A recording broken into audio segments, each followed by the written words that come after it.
Hello students, welcome to RS Group of School online classes. Today's topic is environmental pollution. Okay, so now let's discuss what is the pollution. In the pollutions mainly included in this point, first one is a definition of pollution, types of pollution, um, air pollution, water pollution, noise, land pollution, radioactive pollution. But mainly in your syllabus only four types of pollutions. First one is air pollution, water pollution and land pollutions. Okay, so now let's discuss first what is the pollution. When the harmful substance contaminate the environment is called pollution. Means जो भी आपके harmful chemicals होते हैं जो environment में present रहते हैं वो क्या कहलाते हैं, आपके pollutions कहलाते हैं. Okay, and the pollutions refers to the very bad conditions of environment in terms of quality and quantity. और जो pollutions होते हैं ये क्या करते हैं, डायरेक्ट एंड इनडायरेक्टली आपके जो environment होते हैं उसकी जो उसको उसके जो आपका एकदम जो भी कंडीशंस होती हैं जिसके बेस पे उसे हम नीट एंड क्लीन कह सकते हैं, जो पैरामीटर्स एटमॉस्फेयर के वाटर के लैंड के होते हैं उन सबको क्या करते हैं, हार्म करते हैं हार्मफुल हजार्ड्स के through. Okay, so now these types of the pollutions mainly, and the first one is a pollution is a water air pollution. Okay, so firstly what is the atmosphere? Atmosphere is a light blanket of earth. It's therefore essential that we know more about the atmosphere and the ways in which is the polluted. Its air is considered safe when it contains no harmful dust or and gases. Okay, तो क्या है कि आपका जो अर्थ होता है वो main क्या है, आपका अर्थ को बोलते हैं लाइफ ऑफ द ब्लैंकेट. एक अर्थ मीन्स लाइफ जहाँ पे आपका biotic and abiotic components are present. Biotic means living and abiotic means non-living. Okay, air is a very most essential part in a human life and all living things. Okay, without air nobody survive in any condition on the earth. Okay, so main the causes of the air pollution. First one is the industries, second automobiles and domestic fuels, high propagation of undesirable gases such as the sulfur dioxide and carbon monoxide, dust, mist, smoke, carbon black and aerosol. Okay, so industries से जो भी आपका उसकी जो chimney होती है उससे जो भी आपका फॉग वगैरह निकलता है, स्मोक निकलता है, वो क्या रहता है आपका एक एयर पे डायरेक्ट जाता है जिसमें कि बहुत सारी हार्मफुल गैसेस होती हैं जो कि एटमॉस्फेयर के जो बैलेंस होता है उसको इम्बैलेंस कर देती हैं. सेकंड आपका क्या रहता है कि जो भी हम डोमेस्टिक फ्यूल होते हैं जैसे काऊ डंग वगैरह होता है उससे जो फ्यूल यूज करते हैं उससे भी गैस निकलती है ऑटोमोबाइल से, वो सब क्या करते हैं, पोल्यूटेड करते हैं हमारे एयर को. ओके, तो मीन्स जो भी आपका ऑटोमोबाइल से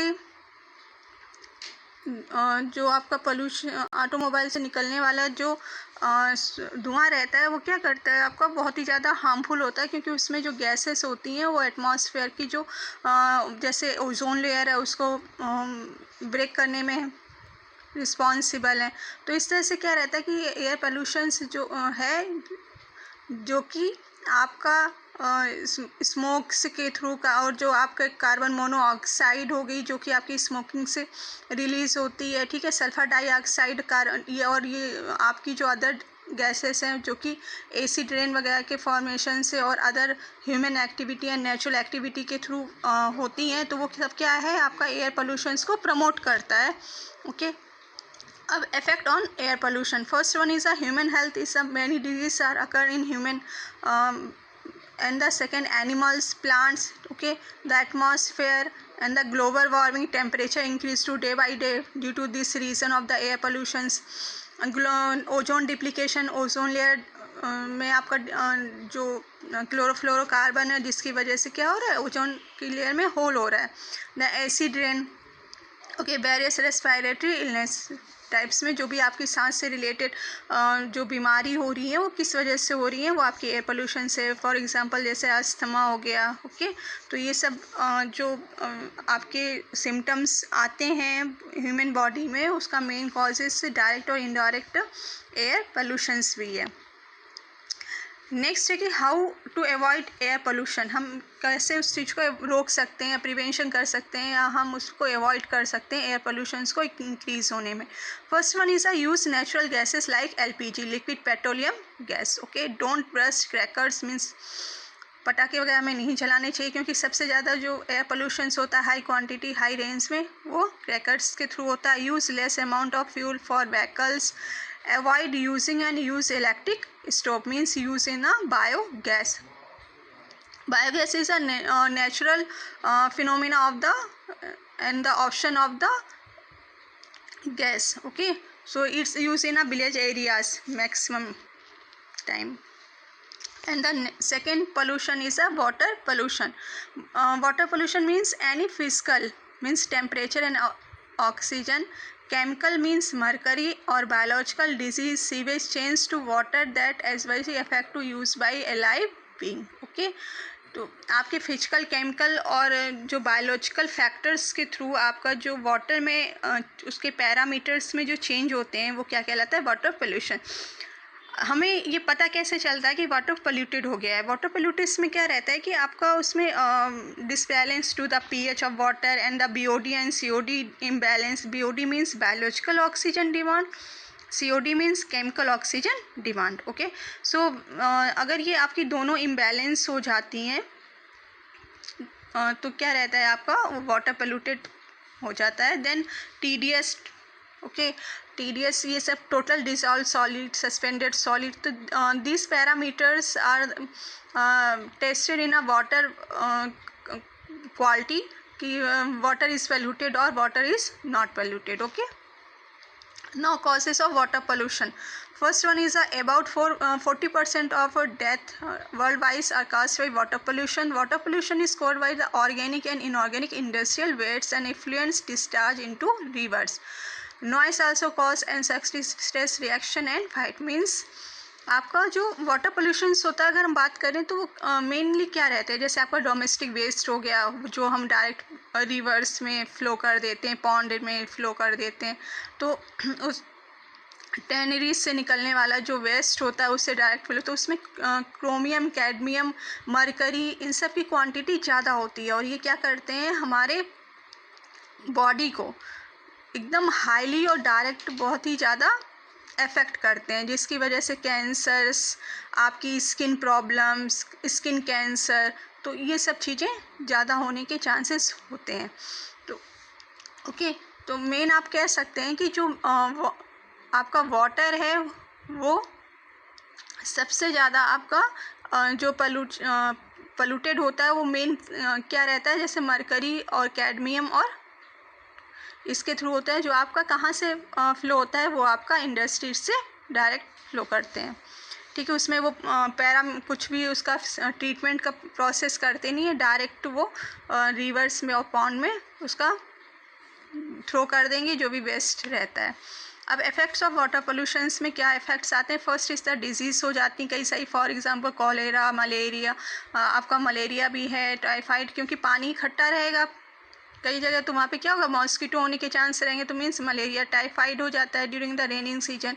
एक्वेटिक लाइफ गेट्स डिस्ट्रॉय, जो अगर वाटर पोल्यूटेड होगा तो वहाँ पर जो एक्वेटिक एनिमल्स होंगे उनको ऑक्सीजन की कमी हो जाएगी, क्योंकि जब भी आपका वाटर पोल्यूटेड होता है तो ऑक्सीजन लेवल वो कम हो जाता है, तो जिसकी वजह से क्या होगा जाके कि वहाँ की जो एक्वेटिक ऑर्गेनिज्म होंगे उनकी जो लाइफ होगी वो डिस्ट्रॉय हो जाएगी। फॉर एग्जांपल जैसे आपने देखा होगा कि अगर वाटर पोल्यूटेड नहीं है तो अगर कोई रिवर होती तो वो हमें ट्रांसपेरेंट दिखाई देता है कि हाँ ये नहीं है, लेकिन अगर वो वाटर पोल्यूटेड हो तो वो वाटर नीट एंड क्लीन ना होके एकदम ब्लैकिश हो जाता है, ब्लैक कलर का दिखता है या ठीक है। तो इट्स मीन्स कि वहाँ पे ऑक्सीजन बिल्कुल नील हो गई है, वो प्रेजेंट ही नहीं है, वहाँ पर एक्वेटिक लाइफ पॉसिबल ही नहीं है, किसी भी तरह से सर्वाइव नहीं हो सकती है। ओके, तो ये सब आपका क्या है वाटर पोल्यूशंस में। एक अभी नेक्स्ट वाटर पोल्यूशंस में आपका DDT जो हम क्रॉप्स में यूज करते हैं और फर्टिलाइजर्स, यूरिया, तो क्या रहता है रेनिंग सीजन में ये वाटर आपका बारिश होती है उससे क्या रहता है ये बहकर आपके किस में आ जाते हैं, ये आपके जो साइड में लगे हुए रिवर्स पॉन्ड होते हैं आपके, तो वहाँ पर ये डायरेक्ट उसमें जॉइंट हो जाते हैं, तो वहाँ से भी वाटर क्या रहता है, पोल्यूटेड, क्योंकि डीडीटी जो होता है वो कभी भी डिस्ट्रॉय नहीं रहता है, वो एक पेस्टिसाइड रहता है, वो हमेशा बना रहता है, ठीक है। तो इस तरह से ये वाटर पोल्यूशंस इंक्रीज होते रहते हैं। अब then how to avoid water pollution, rivers should not be use for washing clothes and bathing animals, harvesting of rain water to meet water requirements, dam and embankments must be created, the river must not be contaminated, in rivers the dead body shouldn't throw. Okay, कि हम direct जो dead body उसको water में flow कर देते, वो नहीं करना चाहिए। अब सबसे बेस्ट क्या है कि हम रेन वाटर हार्वेस्टिंग जो आपका है उससे हमें यूज़ करना चाहिए। उसके वाटर्स में कई सारी जो हमारा आपकी जो डेली नेसेसरीज की रहती है उसमें हम उसको यूज़ कर सकते हैं। Next one is the land pollution और soil pollution, means 1/4 of the area is covered by land. Okay, इससे मैक्सिमम एरिया आपका लैंड पे कवर रहता है। Land is a earth which is occupied by people for shelter, occupation etcetera. Okay, so now causes of the land pollution, we can classify major sources in the following categories: mining, erosion and clearing, household garbage, urbanization and concentration of population, municipal solid waste, industrial waste and hazardous waste, uncontrolled land treatment, burning open dump and forest fire, deforestation. Means क्या रहता है land pollution के, हमारा soil pollution किस तरह से रहता है। सॉइल क्या रहता है, मेन एक हमारा उसमें सबसे हाई क्वांटिटी में न्यूट्रिएंट्स प्रेजेंट रहते हैं, ठीक है। तो जहाँ से प्लांट को पूरा न्यूट्रिशन मिलता है। इसमें क्या रहता है कि जब हम डायरेक्ट जो आपके इंडस्ट्रीज़ का वेस्ट होता है उसको डायरेक्ट सॉइल पे थ्रो कर देते हैं, तो उसमें जो भी उस वेस्ट में मटेरियल होता है हार्मफुल, वो क्या होगा, सॉइल एब्जॉर्ब कर लेती है, सॉइल में चले जाते हैं। उस तरह से वो सॉइल की फर्टिलिटी को डिस्ट्रॉय करते हैं।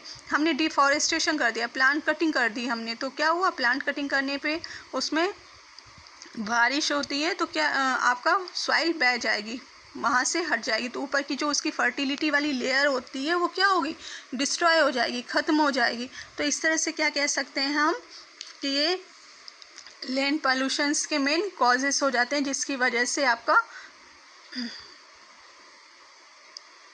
ठीक है। इसके बाद अब आपका आता है,